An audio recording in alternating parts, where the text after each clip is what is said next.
स्वागत है आपका अपने YouTube channel skies preparation hub पर। तो चलिए आज हम लोग क्लास 12 का जो हिस्ट्री है उसका हम लोग मॉडल क्वेश्चन पेपर को पढ़ रहे हैं। इसमें हम लोग ऑब्जेक्टिव है 1 से 55 तक पढ़ लिए और आज हम लोग 55 से आगे इसको एनालिसिस करते हुए आपको क्वेश्चन का एनालिसिस करते हुए और आगे बढ़ेंगे। क्वेश्चन नंबर 56 से इसको देखेंगे। तो एग्ज़ाम आप लोगों का बिल्कुल करीब है, आपको बहुत ज़्यादा प्लेटफॉर्म पर भटकने की ज़रूरत नहीं है और यहाँ से भी अगर आप कंप्लीट कर लेते हैं तो कुछ भी आपका छूटना नहीं है, इससे बाहर कुछ रहना नहीं है। इसको ठीक से सिर्फ लेक्चर आपको देखना है और पूरी तरह से इसको तैयार कर लेना है। हम लोग यहाँ तक पढ़ लिया 55 तक, आज 56 से स्टार्ट करेंगे। देखिए क्वेश्चन नंबर 56 है कि अकबर का वित्त मंत्री कौन था। अकबर का वित्त मंत्री कौन था? आज का जो संवैधानिक व्यवस्था है उस तरह का संवैधानिक व्यवस्था आपको मुग़ल काल में नहीं था।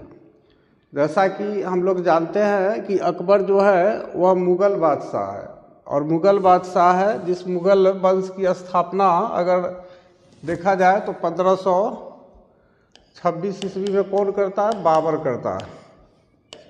1526 ईस्वी में बाबर जो है मुग़ल वंश की स्थापना करता है और पानीपत का जो प्रथम युद्ध है उसमें जो लोधी वंश का दिल्ली सल्तनत का जो अंतिम शासक है जिसका नाम है इब्राहिम लोधी, और इसी इब्राहिम लोधी को हराकर और बाबर जो है आपको सुल्तान दिल्ली सल्तनत जो था उसमें जो भारत का राजा था, जो भारत पर शासन करता था, जो शासक था, उन्हें सुल्तान कहा जाता था। और वो आपको बता चुके हैं हम कि उसमें 5 राजवंशों ने शासन किया दिल्ली सल्तनत में, जिसमें पहला आपका ये आपको गुलाम वंश था। गुलाम वंश या दास वंश जिसको हम बोलते हैं, उसी को मामलूक वंश भी बोलते हैं। और उसके बाद गुलाम वंश के बाद आप देखेंगे तो आपको खिलजी वंश आता है। खिलजी वंश के बाद फिर तुगलक वंश आता है, 3 हो गया। और तुगलक के बाद सैयद वंश आता है और सैयद वंश के बाद लास्ट में लोधी वंश आता है। और उसी लोधी वंश का में 3 शासक हुए। आपको उसको हम पहला जो है बहलोल लोधी है, उसके बाद सिकंदर लोधी है और अंतिम जो है इब्राहिम लोधी है। इसी इब्राहिम लोधी को 1526 ईस्वी में पानीपत के प्रथम युद्ध में बाबर जो है पराजित कर देता है और उसके बाद भारत में मुग़ल वंश की स्थापना करता है। और इसी बाबर की मृत्यु आपको अगर देखिएगा तो डेथ इसका 1530 ईस्वी में इसकी मृत्यु हो जाती है। और ये 4 साल तक इसे युद्ध वगैरह ही लड़ना पड़ता है, जिसमें कई युद्ध है। पानीपत के युद्ध के बाद आपको चंदेरी का युद्ध है, उसके बाद ये खानवा का युद्ध है, घाघरा का युद्ध, ये सब 3-4 युद्ध लड़ने में ही बाबर का समय समाप्त हो जाता है या बहुत ज़्यादा कुछ नहीं कर पाता है। उसके बाद इसका जो बेटा है हुमायूं, ये हुमायूं आपको, हुमायूं का अर्थ होता है भाग्यशाली। तो हुमायूं जो है 1530 ईस्वी में बाबर की मृत्यु के बाद क्या होता है कि ये बादशाह बनता है। और 1530 ईस्वी में जब बादशाह बनता है तो 1540 ईस्वी में इसे शेर शाह, एक अफ़गान शासक है, जो क्या करता है कि बिलग्राम या कालिंजर के युद्ध में इसको पराजित कर देता है हुमायूं को। और हुमायूं उसके बाद भारत को छोड़कर भाग जाता है, ईरान चला जाता है। और उसी भागने के क्रम में ही वह हमीदा बानो बेगम से विवाह करता है और विवाह करने के बाद अपनी जो पत्नी है वो पत्नी को सिंध का राजा बिरसाल के यहाँ हमीदा बानो बेगम को छोड़ देता है। वह गर्भवती रहती है और खुद वो ईरान चला जाता है, क्योंकि शेर शाह इसका पीछा करते हुए रहता है। हुमायूं का शेर शाह पीछा करता है कि हुमायूं की हत्या कर देना। और चूँकि उसकी पत्नी हमीदा बानो बेगम गर्भवती है उसी से अकबर का जन्म होता है। तो वो डर है हुमायूं को कि कहीं मेरे पत्नी का अगर हत्या कर देता है शेर शाह तो फिर मेरे बच्चे भी समाप्त हो जाएंगे, इसलिए अपने पत्नी को हिंदू राजा सिंध में है एक राजा बिरसाल, उसी के महल में क्या करता है कि ये छोड़ देता है हमीदा बानो बेगम को, और उसके बाद वो खुद ईरान चला जाता है। ईरान का जो शासक है वह शिया मुसलमान है, और उसके यहाँ जाता है तो वो शर्त रखता है कि आपको अगर मेरे यहाँ रहना है तो आपको शिया धर्म कबूल करना पड़ेगा। तो हुमायूं जो है शिया धर्म कबूल करके और ईरान के शाह के यहाँ रहता है। उसके बाद फिर क्या होता है कि 1555 ईस्वी में पुनः आपको वह वापस आता है, क्योंकि 1545 में क्या होता है कि शेर शाह की आपको ये कन्नौज के युद्ध में आपको शेर शाह पराजित करता है हुमायूं को, और 1545 ईस्वी में कलिंजर या बिलग्राम का ये जो युद्ध होता है ना, वहाँ पर क्या होता है कि शेर शाह मर जाता है एक बारूद फटने के कारण, और उसके बाद जो भी शासक आते हैं वो कमज़ोर आते हैं। उसी में अंतिम 1555 ईस्वी में सिकंदर शाह सूर जो है वह शासक बनता है, और तब जो है हुमायूं को पता चलता है कि अब भारत में एक कमज़ोर शासक शासन कर रहा है, शेर शाह के जैसा शक्तिशाली शासक नहीं है, इसलिए ये पूरा जो है भारत पर आक्रमण करने की तैयारी करता है। और उसके बाद पानीपत का जो द्वितीय युद्ध जो होता है, उसके बाद 1555 में वह आता है, और उसके बाद आने के बाद जो सिकंदर शाह सूर है और उसका आपको रेवाड़ी है, हरियाणा में जो रेवाड़ी है वहाँ का एक हिंदू शासक है जिसका नाम है हेमू, ये सब मिल करके और लड़ाई होती है। पानीपत की द्वितीय युद्ध होती है, और उसमें हेमू जो है उसके आँख में आपको तीर लग जाता है, जिसके कारण वह युद्ध हार जाता है। और उसके बाद हुमायूं क्या होता है कि ये आपको पुनः जो है एक बार बादशाह बन जाता है। लेकिन कुछ ही दिनों के बाद, कुछ ही महीनों के बाद क्या होता है कि दिल्ली में दीन पनाह शेर मंडल पुस्तकालय है, दीन पनाह नगर बसाया था हुमायूं ही, तो उसी में एक लाइब्रेरी भी बनवाया था। उसी जो लाइब्रेरी है उसका नाम है शेर मंडल पुस्तकालय, वो आज भी उसके भग्नावशेष है। तो उसी शेर मंडल पुस्तकालय की सीढ़ी से उतरने के समय ये गिर करके हुमायूं की मृत्यु हो जाती है, और उसके बाद ये अकबर जो है वो बादशाह बनता है। 1556 ईस्वी में अकबर आपको बादशाह बनता है। 1556 ईस्वी में ये बादशाह बनता है, और 1605 ईस्वी में अकबर की मृत्यु हो जाती है। यानी लगभग 50 वर्षों तक अकबर जो है वह आपको भारत का बादशाह रहता है, दिल्ली का बादशाह रहता है। और बादशाह रहता है तो इसको बहुत मौका मिलता है, यहाँ की जो प्रशासनिक व्यवस्था है, यहाँ का जो राजस्व व्यवस्था है, यहाँ की जो सामाजिक व्यवस्था है, यहाँ का की जो धार्मिक व्यवस्था है, सब पर गौर करने का इसे समय मिलता है। और इसीलिए उसने अपने राजस्व को ठीक ठाक करने के लिए, अपने फाइनेंस को, अपने राज्य के फाइनेंस मैनेजमेंट को ठीक करने के लिए उसने एक वित्त मंत्री का पद जो है अकबर ने स्थापित किया था। इन लोगों को टाइम नहीं मिला था, ये जीवन भर भागते फिरते रहे या युद्ध वगैरह लड़ते रहे। लेकिन चूंकि अकबर 50 वर्षों तक मुगल बादशाह रहता और भारत पर शासन करता है, इसलिए इनको पर्याप्त समय मिलता है। तो ये टोडरमल को जो है वित्त मंत्री बनाता है अकबर। अकबर का वित्त मंत्री टोडरमल था। अब इसमें हम लोग मुगल वंश की स्थापना से लेकर के हमने एक संक्षिप्त, एक कह सकते हैं कि एक शॉर्ट में हम इसका अभी तक का अकबर जो स्थापित होता है 1556 में, उस समय तक का एक शॉर्ट में हमने एक हिस्ट्री पढ़ा। तो ये कॉन्सेप्ट आता है एक क्वेश्चन के साथ। तो ये अकबर का वित्त मंत्री कौन था? टोडरमल था। Who was the finance minister of Akbar. तो हम यहाँ टोडरमल पर टिक लगा लेंगे। उसके बाद हम लोग नेक्स्ट क्वेश्चन की तरफ चलते हैं। क्वेश्चन नंबर 57, ये भी वन लाइनर क्वेश्चन है, इसमें ज़्यादा टाइम नहीं लगेगा। अकबर की मृत्यु कब हुई?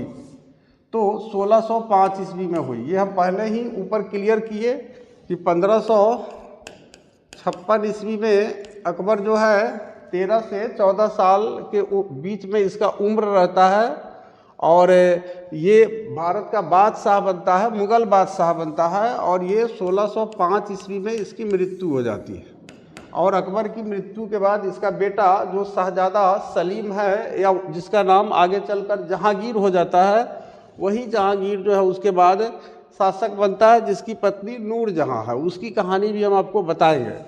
तो व्हेन डिड अकबर डाई, तो अकबर 1605 AD में ये क्या हुआ था, ये इसका डेथ हुआ था। उसके बाद क्वेश्चन नंबर 58 को देखिए।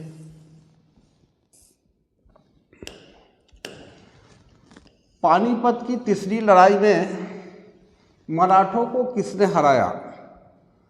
The third battle of Panipat. तो पहला जो हम देख रहे हैं पानीपत का प्रथम युद्ध, वो 1526 ईस्वी में हो रहा है। दूसरा जो पानीपत का युद्ध हो रहा है वो 1555 ईस्वी में हो रहा है। और थर्ड जो पानीपत का युद्ध है वो 1761 ईस्वी में हो रहा है, 1761 में हो रहा है। तो इसमें क्या हो रहा है कि इसमें मराठों को किसने हराया? क्योंकि इस समय क्या होता है कि 18वीं शताब्दी में जो मराठा है, जिसके फाउंडर शिवाजी महाराज थे महाराष्ट्र वाले क्षेत्र में, और उनको दक्कन का चूहा भी कहा जाता है शिवाजी को। तो जो शिवाजी महाराज थे उन्होंने मराठा साम्राज्य का स्थापना किया था महाराष्ट्र यानी मुंबई वाला जो क्षेत्र था उन सारी क्षेत्रों में। तो वो बहुत ज़्यादा शक्तिशाली हो गए थे 1761 ईस्वी में। 1707 ईस्वी में मुगल वंश का जो अंतिम मजबूत शासक था जिसका नाम था औरंगजेब, औरंगजेब की जब मृत्यु हो जाती है तो इसके बाद जो भी मुगल वंश के शासक आते हैं कमज़ोर आते हैं, और कमज़ोर आते हैं तो भारत की जो अन्य शक्तियाँ हैं वह मजबूत होना शुरू होती है, और उसमें सबसे ज़्यादा मजबूत बन करके उभरता है आपको मराठा, जिसकी स्थापना शिवाजी ने किया था। तो इस मराठा जो है इसको पानीपत का जो थर्ड बैटल है, जो तीसरा युद्ध है, उसमें उसको किसने पराजित किया, मराठों को किसने पराजित किया? तो ये हमारा क्वेश्चन है कि पानीपत की तीसरी लड़ाई में मराठों को किसने पराजित किया। तो ये बहुत ही आपका इम्पोर्टेंट क्वेश्चन है। तो ये बात हमको ध्यान देना है कि ये इसको जो पराजित किया था वो अहमद शाह अब्दाली था, अहमद शाह अब्दाली था, who defeated the Marathas in the third battle of Panipat. Ahmad Shah Abdali, ये अहमद शाह अब्दाली जो है ये ईरान का शासक था, ईरान का शासक था, जिसको आप लोग पढ़े होंगे मेसोपोटामिया की सभ्यता में जो वहाँ का चरवाहा होता था, जो पठान होता था, तो वे लोग बड़े ही शक्तिशाली होते थे। और वो मेसोपोटामियन सिविलाइजेशन में भी आप वहाँ पर भी इसने एक साम्राज्य स्थापित कर लिया था। और इसी में से ये नादिर शाह जो है ये भी आपको ईरान का ही है, तो ये भी ईरानी है, और ये आपको 1739 में भारत पर अटैक करता है। और 1739 में जब अटैक करता है तो भारत से आपको कोहिनूर हीरा लूट करके ले जाता है ईरान में। कोहिनूर हीरा जो है उसको 1739 में आपको नादिर शाह लूट कर ले जाता है, ईरान ले जाता है यहाँ से। और उस समय चूँकि 1707 के बाद देख रहे हैं 1739 में नादिर शाह का अटैक होता है, तो यहाँ पर मुग़ल बादशाह जो है वो कमज़ोर है, और इस वजह से ये कोहिनूर हीरा भी यहाँ से लूट करके ले जाता है। कोहिनूर हीरा आप जानते हैं कि विश्व का सबसे महंगा हीरा है, जो आज के समय में जो इंग्लैंड की महारानी है उसके राज सिंहासन में आपको उस हीरा को लगाया गया। तो वो भारत का हीरा है, और उसकी कहानी हम लोग पढ़ेंगे विस्तार से कोहिनूर हीरा का, कि सबसे पहली बार वह कहाँ के खदान से निकला, कहाँ के राजा को मिला, फिर वहाँ से कहाँ कैसे कैसे आज इंग्लैंड में, और इंग्लैंड की महारानी जो है अपने ताज में अपने सिंहासन पर इस कोहिनूर हीरा को लगाती है। और कभी जो है शाहजहाँ अपने राज सिंहासन पर आपको इस कोहिनूर हीरा को लगाता था। तो ये 1739 में नादिर शाह का अटैक होता है, लेकिन जो पानीपत की तीसरी लड़ाई है वह 1761 में होती है, और अहमद शाह अब्दाली जो है जो ईरान का शासक है वो जो है मराठों को पराजित करता है। तो इस तरह से हम लोग शॉर्ट में एक मराठों का कॉन्सेप्ट और ईरान का जो आपको अफगान शासक है उसके कॉन्सेप्ट को देखा। उसके बाद हम नेक्स्ट क्वेश्चन नंबर 59 की तरफ चलते हैं। ये वन लाइनर क्वेश्चन है। औरंगजेब कब गद्दी पर बैठा? औरंगजेब कब गद्दी पर बैठा? तो औरंगजेब की अगर बात ली जाए तो औरंगजेब जो है ये कब गद्दी पर बैठा, ये वन लाइनर क्वेश्चन है। तो इसमें हम 1658 ले लेंगे, 1658 ईस्वी में यह गद्दी पर बैठा।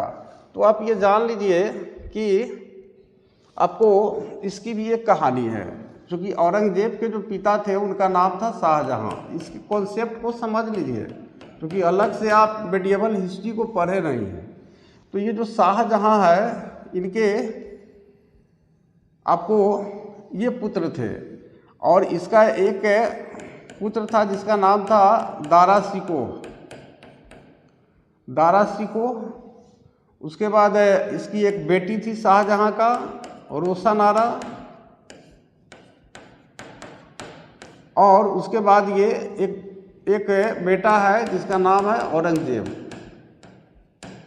तो ये अंतिम समय में क्या करता है कि ताजमहल में ही कैद कर लेता है शाहजहां को, और औरंगजेब जो है शासक बन जाता है। और चूँकि दारा शिकोह जो है ये बहुत बड़ा साहित्यकार है, ये पढ़ने लिखने में इसकी रुचि है, और ये सूफी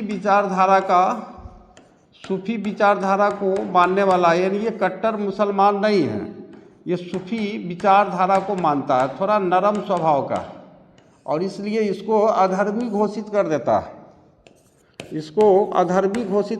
है दारा शिकोह को। कौन? औरंगजेब। और औरंगजेब जो है यह एक कट्टर सुन्नी मुसलमान है, और ये जो औरंगजेब है इसको जिंदा पीर कहा जाता है। औरंगजेब को जिंदा पीर कहा जाता है, जिंदा पीर। ऐसे अगर देखिएगा तो पीर की जो परंपरा है, तो इस्लाम धर्म में जब कोई व्यक्ति, धार्मिक व्यक्ति की जब मृत्यु हो जाती है तो हम समझते हैं कि उसको पीर कहा जाता है, या उसमें पीर आपको जीवित व्यक्ति भी होते हैं जो इस्लाम का जो आपको कानून है, जो कुरान शरीफ की जो नियम है उसको बड़ी कट्टरता से पालन करता है। तो ये पीर को हम कह सकते हैं कि मरे हुए होते हैं। माने जब कोई बहुत ही कह सकते हैं कि कुरान शरीफ का बहुत बेहतर ढंग से फॉलो करने वाला, यानी 100% उसका अनुसरण करने वाला व्यक्ति की जब मृत्यु हो जाती है तो उसको पीर वगैरह कहा जाता है। और जो पीर होते हैं वो उस पर लोग जा कर के चादर पोशी भी करते हैं। लेकिन औरंगजेब जो है ये जिंदा पीर है, जिंदा पीर इसको कहा जाता था। तो ये कट्टर मुस्लिम था, और इसलिए ये नरम विचारधारा वाला को बर्दाश्त नहीं कर रहा था, और ये पढ़ने लिखने वाले को भी बर्दाश्त करने के पक्ष में नहीं था। इसलिए दारा शिकोह को अधर्मी घोषित कर दिया, और इसको नंगा करके घुमाया था बाजार में अपने भाई को। और ये जो बहन है, ये इसकी बहन आपको जीवन भर अविवाहित थी। और अविवाहित इसलिए भी थी क्योंकि इसका जो चेहरा है, ये चेहरा पर अगर आप देखिएगा तो जल गया था, इसका चेहरा जला हुआ था इसका पूरा। और ये जब शाहजहां को कैद कर लेता है ताजमहल में, तो लास्ट में रोशन आरा ही अपने पिता ताजमहल की देखभाल करती है। तो ये बात है, आप अच्छी तरह से इसको आप समझ लीजिएगा। और ये बात समझिए कि 20 दिनों तक कहा जाता है कि लगभग 20 दिनों के बाद शाहजहां के आपको लाश को दफनाया गया था, उसको दफनाने वाला कोई नहीं मिल रहा था। तो देखिए, अगर कोई बादशाह है या कुछ है, कितना भी बड़ा ऊंचा पद पर है, उसके मृत्यु के बाद उसकी कितनी खराब स्थिति होती है। देखिए, कोहिनूर हीरा जो अपने राज सिंहासन पर लगाता हो, जो अपनी पत्नी मुमताज महल के याद में आपको ताजमहल बनवाता हो, जो कि आज के डेट में आप कहिएगा तो ये विश्व विरासत सूची में शामिल है ताजमहल। और इतना बड़ा आर्किटेक्टर कह सकते हैं कि स्थापत्य कला का धनी व्यक्ति था। स्थापत्य कला, आर्किटेक्ट का गोल्डन एज कहा जाता है शाहजहां के शासनकाल को। और उस व्यक्ति की जब मौत होती है तो उसको दफनाने वाला भी नहीं मिलता है, जबकि उसका बेटा खुद बादशाह है। तो ये जो औरंगजेब है ये 1658 में क्या करता है कि अपने बीमार पिता को ताजमहल में कैद करके और उसके बाद शासक बन जाता है। आगे जाकर अपने भाई की भी हत्या कर देता है और रोशन आरा को मारता नहीं है, लेकिन रोशन आरा जो है उसकी बहन है और इसको प्रथम महिला का उपाधि इसको देता है, अपनी बहन को प्रथम महिला की उपाधि ये देता है औरंगजेब। तो 1658 आप याद रखिएगा और 1703 मार्च 1707 AD 3 मार्च 1707 ईस्वी को इसकी मृत्यु हो जाती है औरंगजेब की। उसके बाद चलिए नेक्स्ट क्वेश्चन हम देखते हैं। ये इंग्लिश मीडियम में आप देख लीजिए, वन लाइनर है। When did Aurangzeb ascend the throne 1658। उसके बाद नेक्स्ट क्वेश्चन,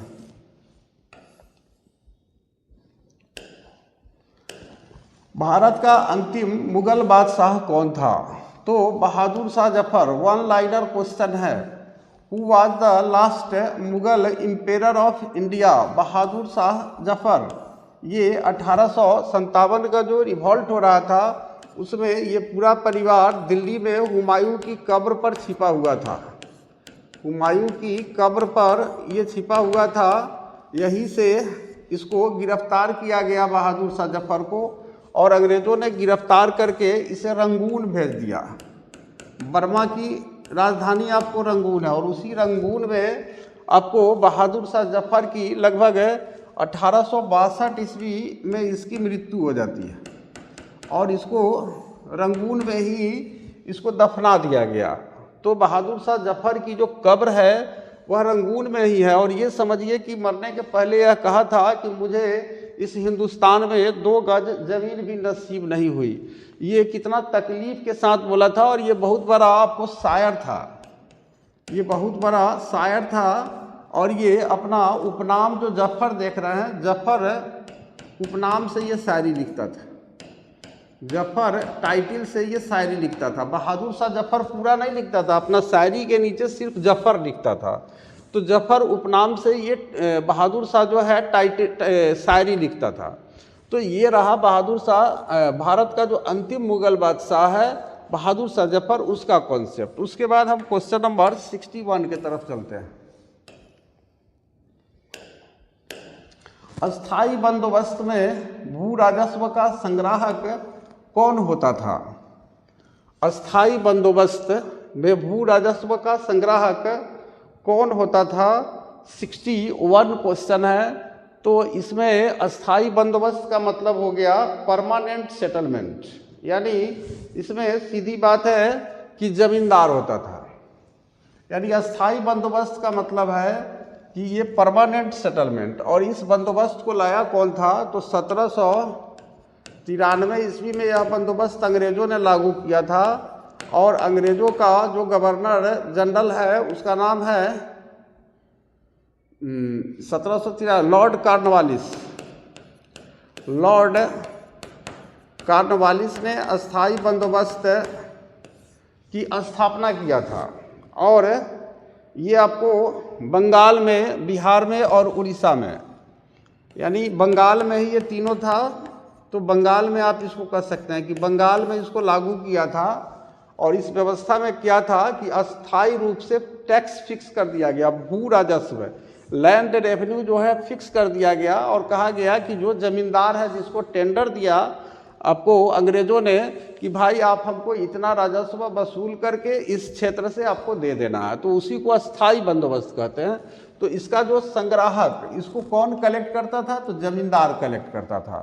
तो who was the revenue collector in the permanent settlement? तो लैंडलॉर्ड। उसके बाद क्वेश्चन नंबर 62 के तरफ हम लोग चलते हैं।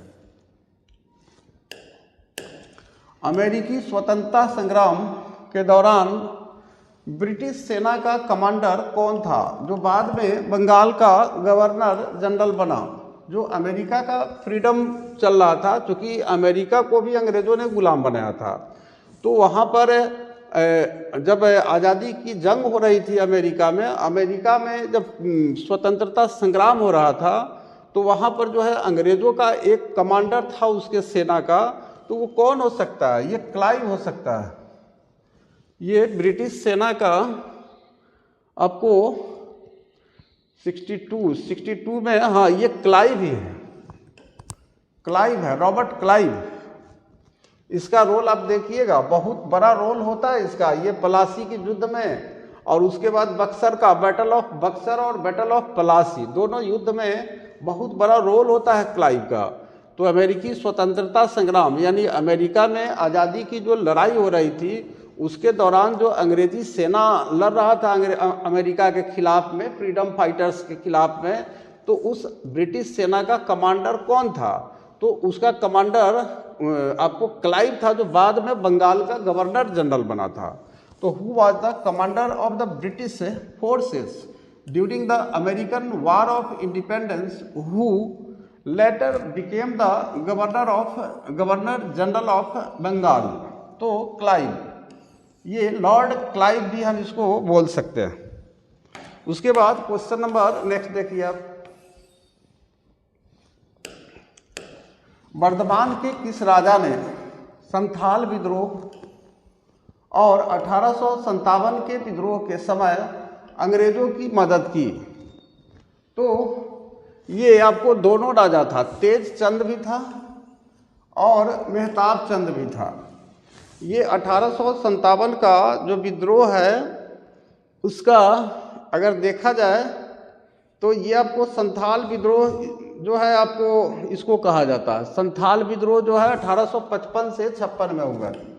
ये आपको 1855 टू 1856 में ये संथाल परगना जो झारखंड में, आप अभी जैसे हम लोग कमिश्नरीज पढ़ते हैं तो उसी तरह से आपको झारखंड में, अगर जिस समय बिहार और 15 नवंबर 2000 ईस्वी को हम जानते हैं कि बिहार से झारखंड अलग हुआ है, तो उसके पहले क्या था कि झारखंड बिहार में था, तो उसमें एक संथाल परगना प्रमंडल था, एक संथाल परगना कमिश्नरी था। उसी कमिश्नरी वाले क्षेत्र में आपको संथालों ने विद्रोह किया था। संथाल एक आदिवासी है, एक जनजाति है, और इसने अंग्रेजों के खिलाफ विद्रोह किया था। ये 1857 का पूर्वगामी विद्रोह हम इसको बोल सकते हैं, पहले का। देखिए ठीक 1 साल पहले संथाल विद्रोह रहा, और ये विद्रोह जब कर रहे थे तो ये दो लोगों ने, ये वर्धमान के राजा थे दोनों, कौन? तेज चंद और मेहताब चंद। ये वर्धमान कहाँ पर है? वर्तमान में बंगाल में है। तो ये ए और बी दोनों हो जाएगा इसका जो आंसर हो जाएगा आपका ए और बी दोनों हो जाएगा। Which king of Bardhaman helped the British during the Santhal rebellion and the revolt of 1857? दोनों में 1855 से 56 में जो संथाल विद्रोह हुआ उसमें भी उसने अंग्रेजों का साथ दिया, और 1857 का जो रिवॉल्ट होता है, इतना इम्पोर्टेंट रिवॉल्ट है, उसमें भी ये तेज चंद और मेहताब चंद जो वर्धमान का आपको क्या है, वर्धमान का आपका राजा है, ये मदद करता है अंग्रेजों को। तो बोथ ए एंड बी हो जाएगा। उसके बाद क्वेश्चन नंबर 64 को देखिए, संथाल किसे दिक्कू कहते हैं? तो दिक्कू किसको कहेंगे? संथाल दिक्कू किसको कहते थे? अगर गौर से देखा जाए इसको, तो ये जो क्वेश्चन सेट किया है, इस क्वेश्चन पर हमें, चूँकि बिहार बोर्ड के द्वारा ये मॉडल क्वेश्चन सेट किया गया, तो ऐसे क्वेश्चन के कॉन्सेप्ट को थोड़ा आप ठीक से समझ लेंगे। चूँकि ऐसे क्वेश्चन में ऑप्शन जो दिया है यहाँ पर, इनमें से कोई नहीं, ये वाला ऑप्शन नहीं होना चाहिए। यहाँ पर होना चाहिए कि ऑल ऑफ दीज होना चाहिए, इनमें से सभी, चूँकि तब हम इसको थोड़ा सही गलत कर सकते थे। चूँकि संथाल जो थे, आप जानते हैं कि जो संथाल परगना का क्षेत्र है वहाँ की एक जनजाति थी, एक आदिवासी थी, और ये 1855 से 56 में आपको क्या करता है, ये संथाल रिबेलियन होता है। अभी हम लोग तुरंत पढ़े इसको कि 1855 से 56 में ये संथाल विद्रोह हो रहा है। कौन सा विद्रोह हो रहा है? संथाल विद्रोह हो रहा है। तो संथाल जो विद्रोह हो रहा है, तो ये क्यों हो रहा है? तो ये जो संथाल परगना में जो बाहर के लोग आने वाले लोग हैं, उनको ये दिक्कू कहते हैं। उनको क्या कहते हैं? दिक्कू कहते हैं। तो चूँकि आदिवासी है तो इनका अपना तो कोई ज़मींदार है नहीं, ये आदिवासी है, ये बहुत बड़े साहूकार भी नहीं है, ये मजदूरी करने वाले लोग हैं या अपने खेत में जंगली ढंग से जो भी इनकी खेती होती है उसको करने वाले लोग हैं। अंग्रेज भी बाहरी है, तो ये बाहरी लोगों को दिक्कू कहते थे। तो ये सब के सब तो बाहरी है, यहाँ सबके सब बाहरी है, बाहरी लोगों को ये दिक्कू कहते थे। ये बहुत बड़ा कॉन्सेप्ट है और ये आज के लिए ही नहीं है, इंटर लेवल का, आप ग्रेजुएशन या यूपीएससी लेवल पर भी इससे क्वेश्चन आपको पूछता है। बीपीएससी, स्टेट पीसीएस में भी ये सब क्वेश्चन आपको पूछता है बड़े बड़े कंपटीशन में। तो ये ध्यान दीजिए, ये संथाल जो जनजाति है वो संथाल परगना में आने वाले जो बाहर के लोग हैं उनको दिक्कू कहते थे। तो यहाँ ऑप्शन में जमींदार जो है वो भी बाहरी है, साहूकार भी बाहरी है और अंग्रेज भी बाहरी है, तीनों बाहरी है। तो यहाँ ऑल ऑफ दीज होना चाहिए। तो इस कॉन्सेप्ट को हमने समझाया, आप सिंपल है बाहरी लोग ध्यान में रखिएगा। तो whom did the Santhal called diku, Santhal diku किसको कहते थे? तो हम कह सकते हैं कि बाहरी लोगों को, यानी जो आउटसाइडर थे। तो इसमें ऑप्शन है ऑल ऑफ दीज होना चाहिए। उसके बाद क्वेश्चन नंबर 65 को देखिए आप। 1780 के दशक में भागलपुर के किस कलेक्टर ने पहाड़िया मुखियाओं को वार्षिक भत्ता देना प्रस्तावित किया?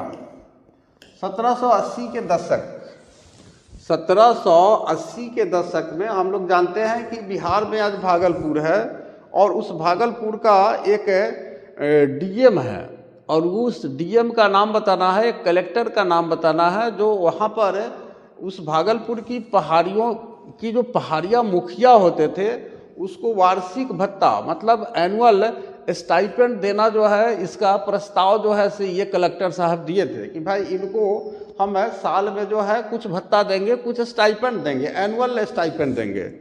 तो ये समझिए कि ये एनुअल अलाउंस इनको देंगे पहाड़िया मुखियाओं को। कहाँ के? ये भागलपुर के पहाड़िया मुखियाओं को। और भागलपुर के कलेक्टर ने ये आपको प्रस्ताव पारित किया था 1780 के दशक में। तो अगर देखा जाए तो ये आखिर क्यों, उसका क्या नाम था? उसका नाम आपको ऑगस्टस क्लीवलैंड था क्या? 65 का देखा जाए तो हाँ, ऑगस्टस क्लीवलैंड था। और ये भत्ता क्यों इसको दिया? तो शांति बनाए रखने के लिए। ये जो पहाड़िया मुखिया था इनको कहा कि भाई ये भागलपुर का जो ये क्षेत्र है इसमें थोड़ा आप लोगों की जिम्मेवारी है कि किसी भी प्रकार का कोई रिवॉल्ट करता है, विद्रोह करता है तो फिर आप उसको शांत कीजिए। तो शांति बनाए रखने के लिए ये भागलपुर के जो कलेक्टर है ये वहाँ के जो पहाड़िया मुखिया थे उनको 1780 के दशक में आपको वार्षिक भत्ता देना प्रस्तावित किया और उस कलेक्टर का नाम था Augustus Cleveland. Which collector of Bhagalpur proposed to give annual allowance to Paharia chiefs in the 1780s? तो ऑगस्टस क्लीवलैंड, ऑगस्टस क्लीवलैंड। उसके बाद नेक्स्ट क्वेश्चन देखिए 66। दक्कन दंगा आयोग की रिपोर्ट ब्रिटिश पार्लियामेंट में कब पेश की गई? दक्कन दंगा आयोग की रिपोर्ट, ये दक्कन दंगा, दक्कन जो आप देख रहे हैं ये महाराष्ट्र और जो कर्नाटक वाला भाग है वहीं पर आपको दक्कन वाला पार्ट है।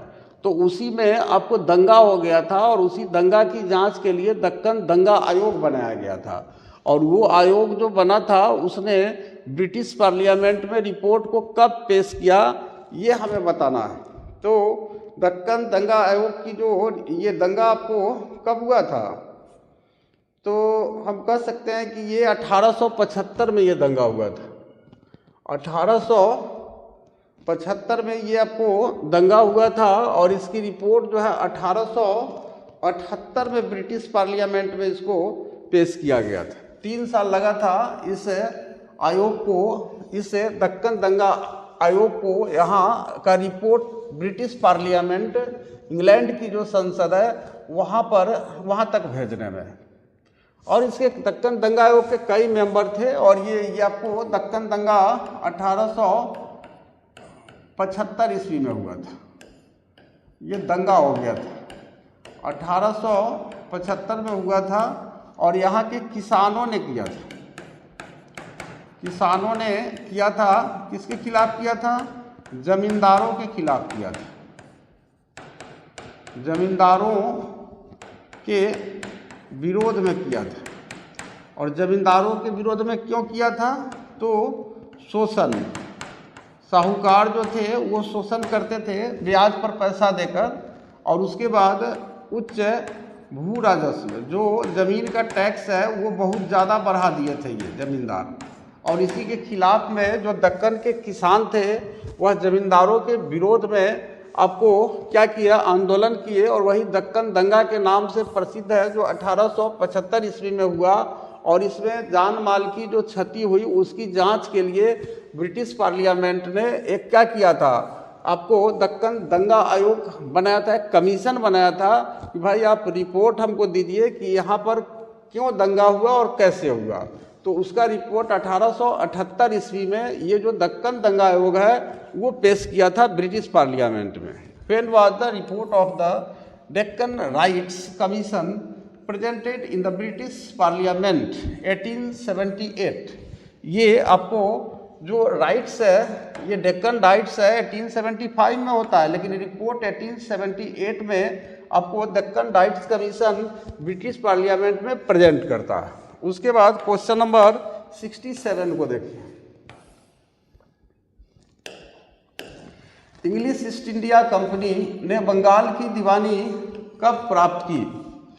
तो इंग्लिश ईस्ट इंडिया कंपनी ने बंगाल की दीवानी कब प्राप्त की? ये बहुत ही इम्पोर्टेंट क्वेश्चन है, मोस्ट इम्पोर्टेंट क्वेश्चन है। 1765 में किया।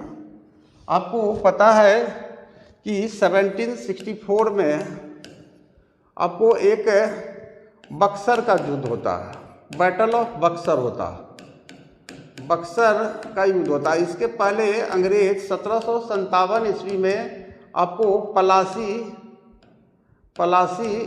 का युद्ध होता है, लेकिन इस युद्ध को अंग्रेज धोखा से जीतता है, धोखा से जीतता है। इसलिए अंग्रेज सेटिस्फाइड नहीं है कि भाई हम धोखा से इस युद्ध को जीते हैं। लेकिन ये बक्सर का जो युद्ध होता है, ये युद्ध आपको बहुत आमने सामने होता है। तो यहाँ इस समय क्या होता है कि बक्सर के युद्ध में एक तरफ तो अंग्रेज होते हैं, एक तरफ अंग्रेज है, और दूसरी तरफ आप देखिएगा तो 3 लोग हैं। इसमें मुगल बादशाह शाह आलम है। शाह आलम इस समय आपको अवध के नवाब के यहाँ ठहरे हुए हैं। अवध का नवाब है, उनका नाम शुजा-उद-दौला है। सिराजुद्दौला नहीं, शुजा-उद-दौला। और ये प्लासी की लड़ाई में सिराजुद्दौला रहता है, जो बंगाल का नवाब रहता है। ये अवध का नवाब है, और ये शाह आलम मुगल बादशाह है। और ये शुजा-उद-दौला के यहाँ, यानी अवध के नवाब के यहाँ ये शरण लिए हुए हैं शाह आलम। और बंगाल का भगोड़ा नवाब है, जिसका नाम है मीर कासिम। अब सोचिए, बंगाल का नवाब, अवध का नवाब और खुद मुगल बादशाह, इस तीनों की सम्मिलित सेना है, कंबाइंड सेना है, जिसकी संख्या 50,000 है। 50,000 से ज़्यादा है तीनों की सेना। और एक तरफ अंग्रेज है, इसको कौन लीड कर रहा है? Hector Munro. 1764 के जो बक्सर का युद्ध है, ये बक्सर बिहार में है, आरा के बाद। तो हेक्टर मुनरो जो है अंग्रेजी सेना का नेतृत्व कर रहा है। और यहाँ पर शाह आलम जो मुगल बादशाह है, शुजा-उद-दौला जो अवध का नवाब है, और मीर कासिम जो बंगाल का भगोड़ा नवाब है। तो इस तीनों का कंबाइंड सेना है, जिसकी संख्या 50,000 से ज़्यादा है। और यहाँ अंग्रेज़ों की सेना मात्र 7,027 है।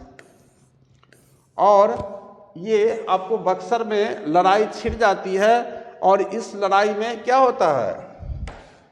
अंतिम रूप से आमने सामने की युद्ध में इसको पराजित कर देता है। ये डिफीट हो जाते हैं।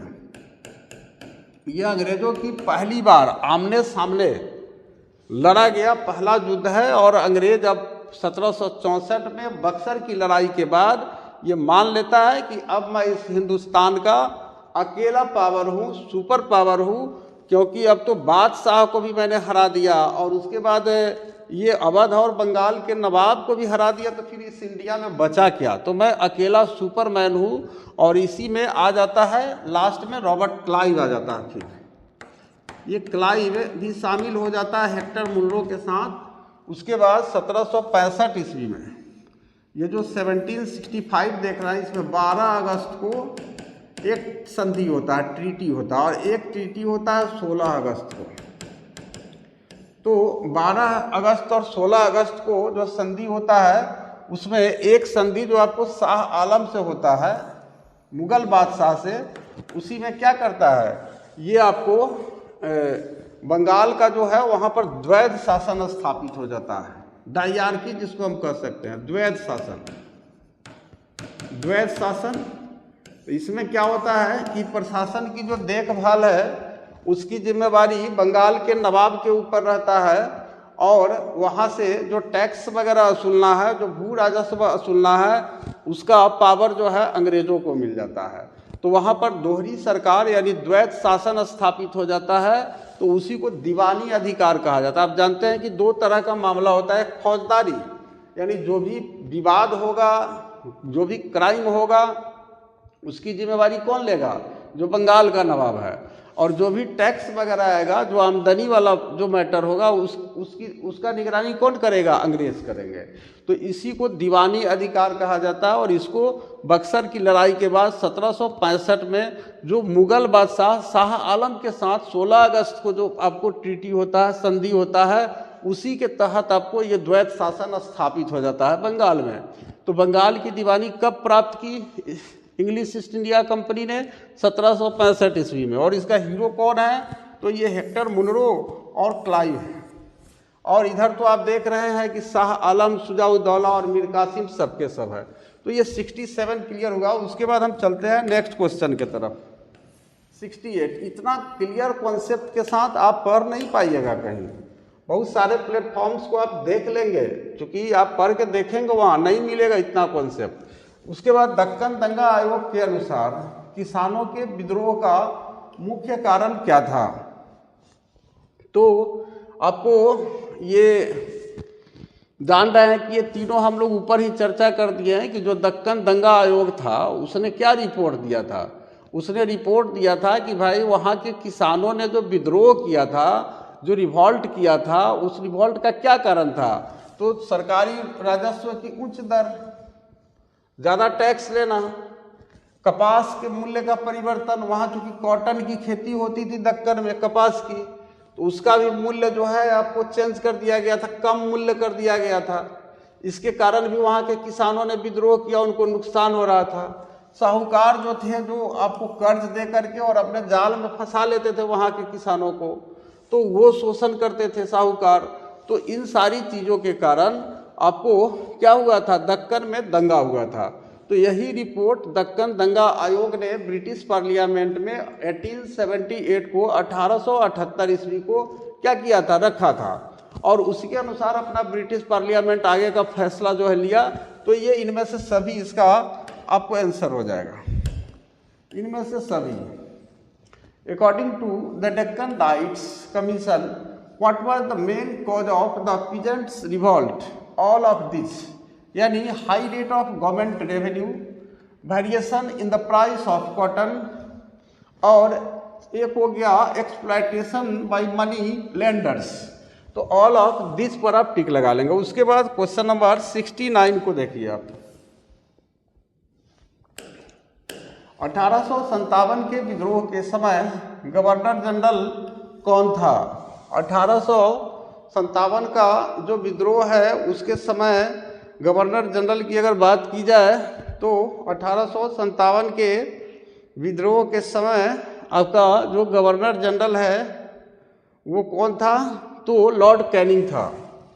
क्योंकि आप जानते हैं कि ये जो लॉर्ड डलहौजी है, इसके पहले 1856 में क्या किया था, भारत के, हिंदुस्तान के कई जो नवाब थे उनके राज्यों का विलय कर लिया था, जिसको आपको डलहौजी की जो हड़प नीति है, डलहौजी की हड़प नीति के कारण, यानी हड़प नीति में क्या किया था कि इसने ये कानून बना दिया था कि कोई भी जो नवाब है वह अपने किसी रिश्तेदार के बच्चे को गोद नहीं ले सकता यदि उसके पास अपने बच्चे नहीं हैं। तो उसमें आप जान रहे हैं कि जो झांसी है वहाँ भी लक्ष्मीबाई ने आपको रिवॉल्ट किया था, बेगम हजरत महल ने अवध में रिवॉल्ट किया था, और बहुत सारे क्षेत्रों में बाबू कुंवर सिंह ने बिहार में उस रिवॉल्ट में भाग लिया था। तो ये जो डलहौजी है ऐसा नीति बनाया था कि जो भारत के जो राज्य है, यहाँ के जो अस्थाई यहाँ के राज्य है, जो नवाब है, छोटे छोटे जमींदार हैं, उनको उनके राज्य को हम कैसे हड़प लें। तो उसके हड़पने के लिए आप अवध को कैसे हड़पा था, कुशासन का आरोप लगा करके ज़बरदस्ती जो है सो उसको हड़प लिया था।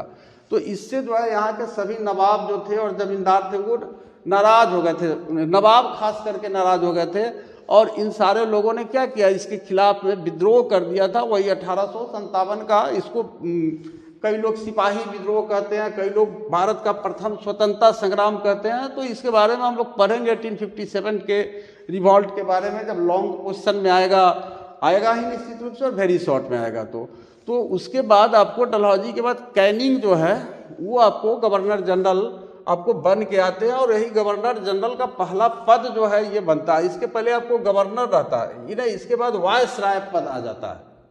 ये कैनिंग जो है उसके समय आपको वायसराय का पद आ जाता है। तो और उसके पहले गवर्नर जनरल थे और शुरू में गवर्नर थे। तो गवर्नर कब से कब तक थे, गवर्नर जनरल का पद कब से कब तक था, फिर वायसराय का पद कब से कब तक था, इसको भी हम लोग पढ़ेंगे।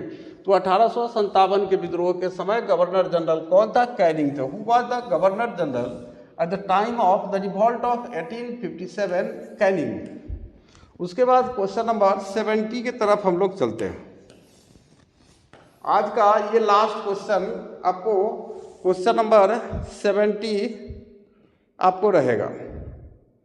तो यहाँ पर अगर हम देखें तो डलहौजी के अवध का अधिग्रहण कब किया, हम पहले ही बताए हैं कि डलहौजी ने हड़प नीति लाया था, और उसी के आधार पर उसने कई आपको राज्यों को हड़प लिया था। तो इसकी हड़प नीति, डलहौजी के अवध का अधिग्रहण कब किया, डलहौजी ने अवध का अधिग्रहण कब किया। तो अवध का जो अधिग्रहण है वो कुशासन का आरोप लगा करके किया था, और ये आपको कब किया था, 7 फरवरी 1856 ईस्वी को किया था। 7 फरवरी 1856 ईस्वी को अंग्रेजी राज में इसको विलय कर लिया था, इसका अधिग्रहण कर लिया था। कौन, लॉर्ड डलहौजी ने कर लिया था। और ये जो उस समय जो नवाब था, अवध का जो नवाब था उसका नाम था वाजिद अली शाह। इसका जो नवाब था उसका नाम था वाजिद अली शाह। तो इस समय अवध का नवाब कौन है, वाजिद अली शाह। तो और इसी की जो विधवा है बेगम हजरत ये आगे जाकर के फिर उस पर हम लोग पढ़ेंगे विस्तार से। ये वाजिद अली शाह इसी के समय अवध पर कुशासन का आरोप लगवा करके ज़बरदस्ती जो है लॉर्ड डलहौजी इस अवध को ब्रिटिश राज में मिला लेता है। कब, 1857 में। तो इस तरह से आज हमारा हिस्ट्री का जो लेक्चर है क्वेश्चन नंबर 70 तक ये क्लियर हुआ। 2 लेक्चर में हमारा जो ऑब्जेक्टिव क्वेश्चन है इसका फुल कॉन्सेप्ट आपका तैयार हो जाएगा। और आप लोग एग्जाम के तैयारी के लिए मॉडल क्वेश्चन को बार बार रिपीट करके आप जरूर देखेंगे, क्योंकि जो PYQ पढ़ेंगे वो स्पीड में पढ़ेंगे, इतना टाइम हम PYQ में नहीं देंगे, क्योंकि 5-5 साल का ऑल सब्जेक्ट में हमको PYQ करना है। और मेरा ये टारगेट है कि जितना सब्जेक्ट आपको हम यहाँ से पढ़ा दे रहे हैं उसमें आप एग्जाम देकर आए तो आप ये नहीं कहें कि ये क्वेश्चन सर आपने नहीं पढ़ाया था। आप नहीं पढ़ेंगे, उसका प्रिपरेशन नहीं करेंगे, ये आपका प्रॉब्लम हो सकता है। तो चलिए आज का लेक्चर हम यही समाप्त करते हैं, और पुनः आप लोगों से रिक्वेस्ट करते हैं कि जो लोग चैनल को सब्सक्राइब नहीं किए अभी से भी सब्सक्राइब कर लीजिए। और अपने दोस्तों के बीच, दूसरे स्कूल के जो फ्रेंड्स हैं, रिलेटिव्स हैं, उनको भी शेयर करके उनसे भी कहिए कि चैनल को सब्सक्राइब कर लें।